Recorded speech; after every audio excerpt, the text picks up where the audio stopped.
के आशीर्वाद जाए नहीं तो बबुआ सही फूल फुलई है। हम चाह के आशीर्वाद होके में चाहिए।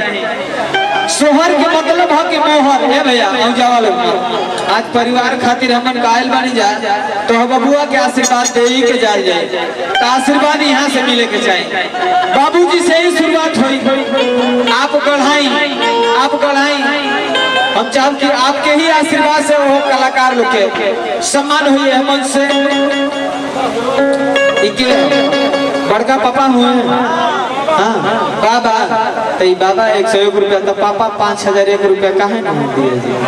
हाँ आशीर्वाद लगे हो मुन्ना के लाखों लाखों मरीज डीएम कलेक्टर एसपी बने मऊ जिला जनपद के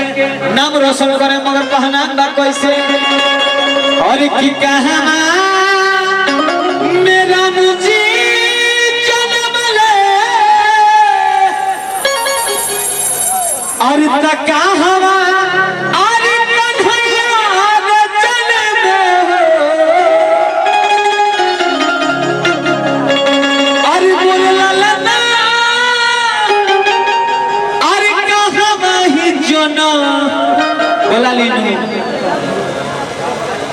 भैया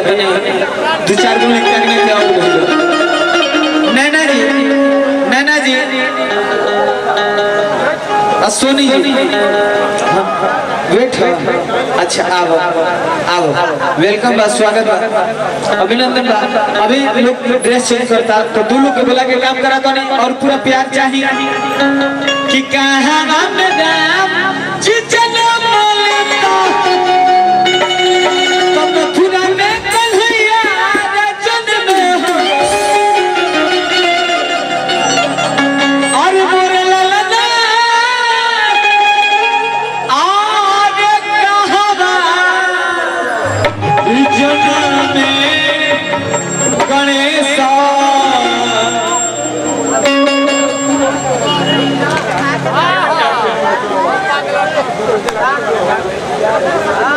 बबुआ कीमती हुई है क्या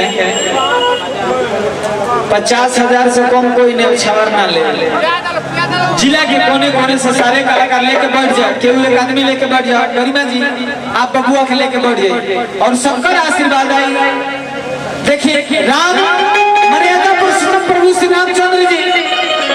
जब वो छड़ के छोले तो बबुआ का न्यौछावर कर खातिर पूरा अयोध्या तैयार है। आज मऊ जिला के जनपद से कोने कोने से लोग आइल बा हित में वीरेंद्र भैया के और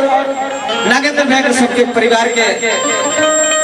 तो कहना बा कैसे कि कहां में राम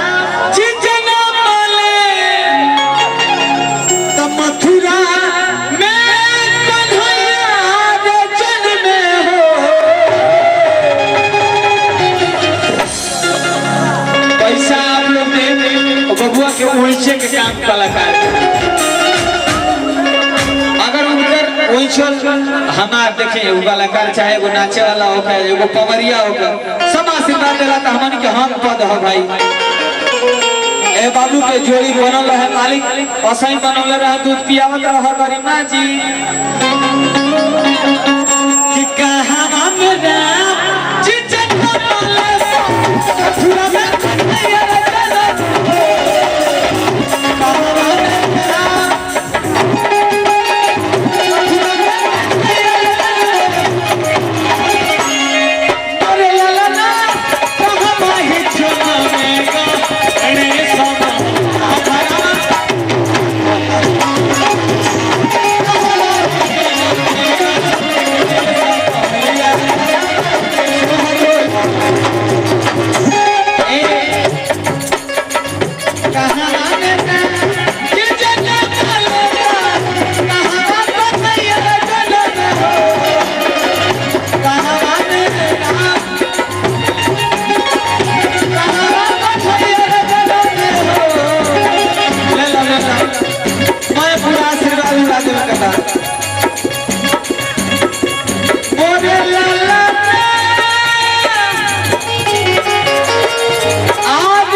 सैया डरे पर चला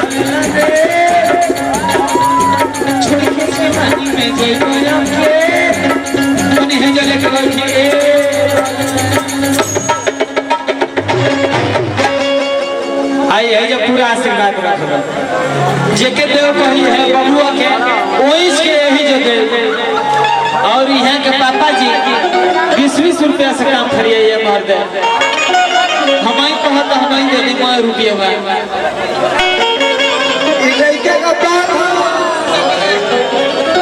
और है देखिए लड़का के बाबा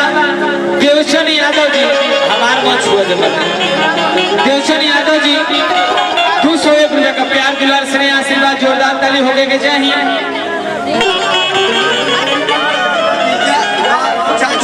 लड़का के चाचा जी के सौजन्य से 101 रुपया का प्यार दुलार से हरिकेश यादव है ढेर सारा प्यार दुलार से हाँ दोनों